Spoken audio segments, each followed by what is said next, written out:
The battle was not going spectacularly well. What had the rebels been thinking? Or the Iblis Stone? Or that he'd sideline Zenobia somehow? Or turn her? Couldn't he use the Sky Ripper just once? After all, if chances were 1 in 128, that meant he'd for sure be okay the first time. They'd get worse each time he used it, but the first time would be okay, right?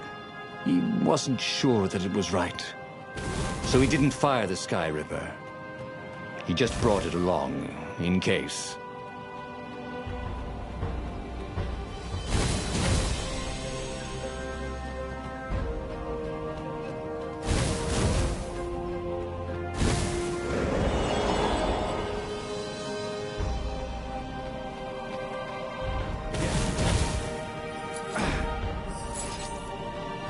The portal was heavily guarded.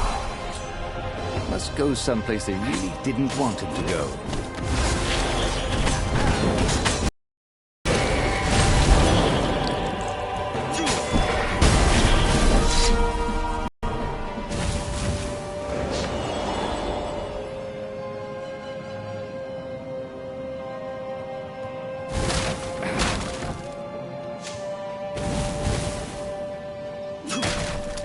Bernardo, smash!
Oh yeah, that's how we do it.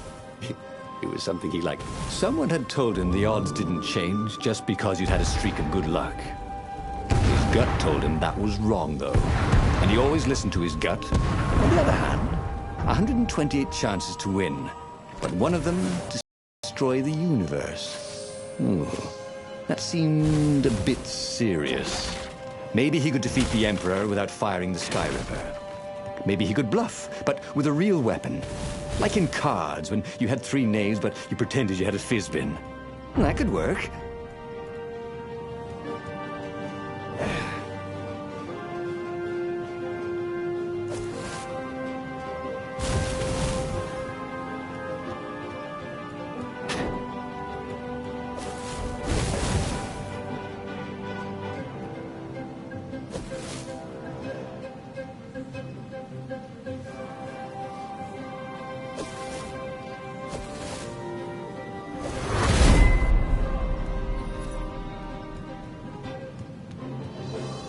He felt like Tarzan.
Take a leap of faith, said the inscription.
He set up the Sky Ripper and let it warm up.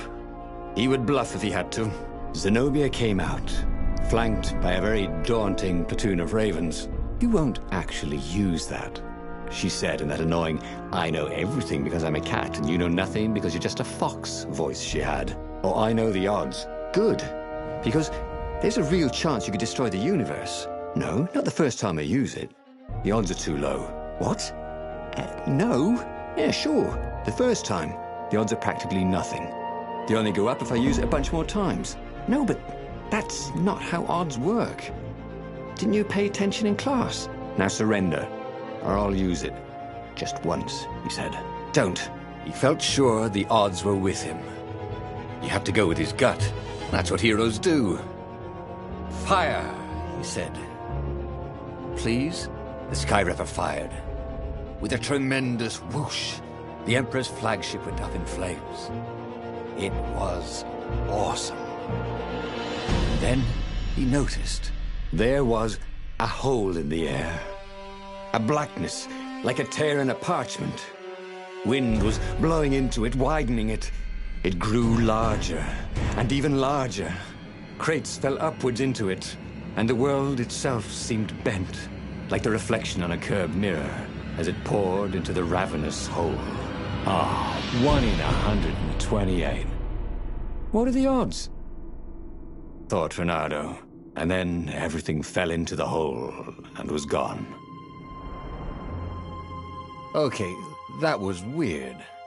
He could have sworn he just died. Instead, he was on the Farfarer, sailing away from Ubar. And it was still burning. He'd fled burning Ubar years ago, hadn't he? And now he was back there. Had all those years fighting the Empire been nothing but a vision into the future? A useful vision if it was true. He'd learned something. The core was powerful, but dangerous if used improperly.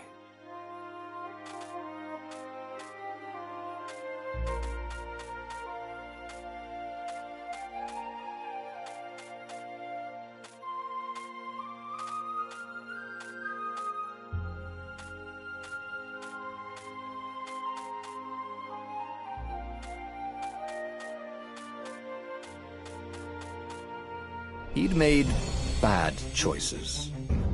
He wouldn't make those choices. He wouldn't make the same mistake twice. The book's pages began to flip backwards, towards the beginning. And he realized that his adventure was just beginning. The clouds parted over the Isles of Boreas. It was time to choose.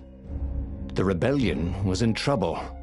Ravens were scouting for the secret rebel base. They needed a game changer. Pieces of the Sky Ripper had surfaced.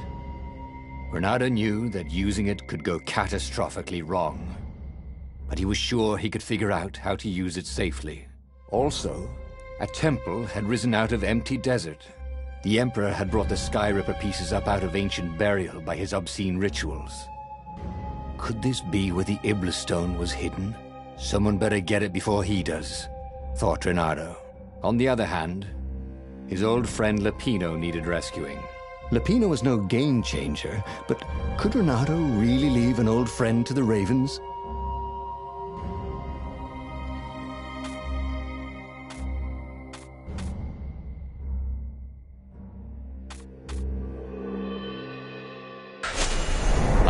Lapino. Apparently, the Mad Rabbit had sold a Pegasus that he did not exactly own. Lapino always wiggled out of trouble, given time. But he was out of time. The Ravens had figured out that Lapino was a rebel spy. If the fleet reached him first, they'd string him up for that. Never mind the winged horse.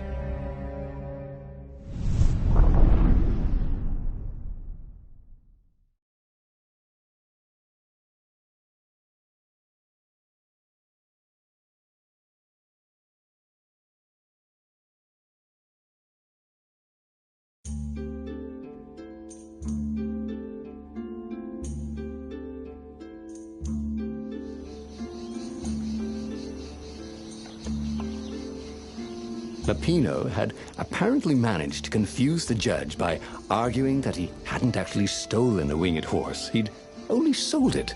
But wait.